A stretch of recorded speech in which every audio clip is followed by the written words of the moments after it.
Doctor Yunus ভাই, আপনারা তো আমরা কাজে লাগাইছি, কাজের লোক টোককে কাজে লাগাই না, আমরা কাজে লাগাইছি।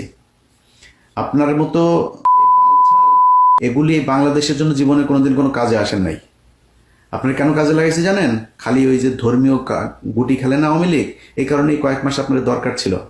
আপনার মতো এরকম এই ভদ্র চোর, ভদ্র সুদখোর আমাদের দরকার নাই ভাই। আপনি এই দেশটারে, এই বিপ্লবটারে ড্যাশ মাইরা তারপরে ছেড়ে দিয়েছেন। আমরা এইরকম দেশ চাই নাই। এই এই এই কয়টা দিন যদি নাকি আপনি মনে করেন যে ন্যূনতম একটা একটা শৃঙ্খলা, মানে কি হয় না যেটা আগে হতো না, না আগে হতো যেটা, এমন কিছু আছে যেটা এখন হচ্ছে না, কোনো কিছু ভালো হয়েছে? ঘুষ, সুদ, কোনো মারামারি, দখল, চাঁদাবাজি, সব কিছু হচ্ছে। আপনার মতো এরকম ভালো এক বালের রাষ্ট্রনায়ক দিয়ে আমার লাভটা কি?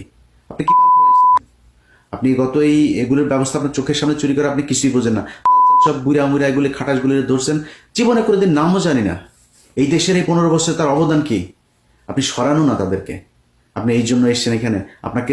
আপনি যা ডিজার্ভ করেন তার চাইতে শত সহস্র কোটি কোটি গুণ আপনাকে বেশি সম্মান দেওয়া হয়েছে।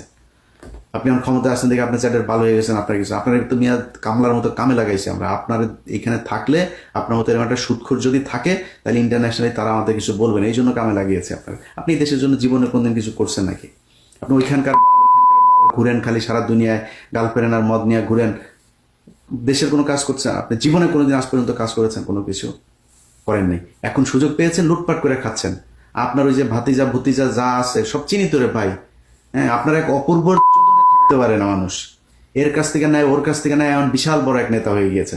তো আওয়ামী লীগের লোকজনের সাথে ঘুরে ঘুরে এখানে এই যে বিশ্বজিৎ টিশ্বজিৎ এগুলির সাথে ধান্দাবাজি করে, ব্যাংক থেকে আইনে এখানে এনে তারপরে টাকা করে, এই স্পন্সর করে। মেরিওটে করেছে, কয়েক লক্ষ ডলার খরচ করে তারপরে এখানে প্রোগ্রাম করেছে। কোনো মানুষজন নাই, খালি বাংলাদেশের বিভিন্ন ব্যাংক থেকে টাকা এনেছে। ধান্দাবাজি সবই হচ্ছে। এই দেশের কি উপকার হয়েছে? একটা সাধারণ মানুষের কি উপকার হয়েছে? যেই ছেলেগুলো মারা গিয়েছে তাদের তালিকা এখন পর্যন্ত করতে পারেন নাই সুদখোর ইউনূস। আপনারা এই বিপ্লবে আপনি যে ক্ষতিটা করলেন, এটার সুযোগ আপনার হাতে ছিল। বাংলাদেশের মানুষ আপনাকে একদম ব্ল্যাঙ্ক চেক দিয়ে দিয়েছিল, ব্ল্যাঙ্ক সাপোর্ট দিয়েছিল। যা মনে চায় করেন ডক্টর ইউনূস। আপনি আপনার কিছু লোকজনের চুরির সুযোগ দেওয়া ছাড়া আপনি কোনো কিছু করেন নাই। এই জন্য এতগুলো মানুষ মারা যায়নি। আমার পরিবার বাড়িতে থাকতে পারে নাই। ওই ওই জেলার পুলিশ সুপার, ওই জেলার পুলিশ সুপার, অমুক বাহিনী হাজিরা দিতে দিতে শেষ, কেউ চাকরিও করতে পারে নাই। খোঁজ নিয়েছেন আমার পরিবারের লোকজনের সরকারি চাকরি গিয়েছে, সে চাকরি ফেরত পেয়েছে কিনা খোঁজ নিয়েছেন? এখন পর্যন্ত জেনেছেন? মামলা পর্যন্ত সরান নাই। আপনাদেরকে ছেড়ে দেব মনে করছেন, এইসব জেদ মনের ভিতরে চুপচাপ বসে আছে, অনেক সহনশীলতা দেখাচ্ছে, কারণ অনেকগুলো সমস্যা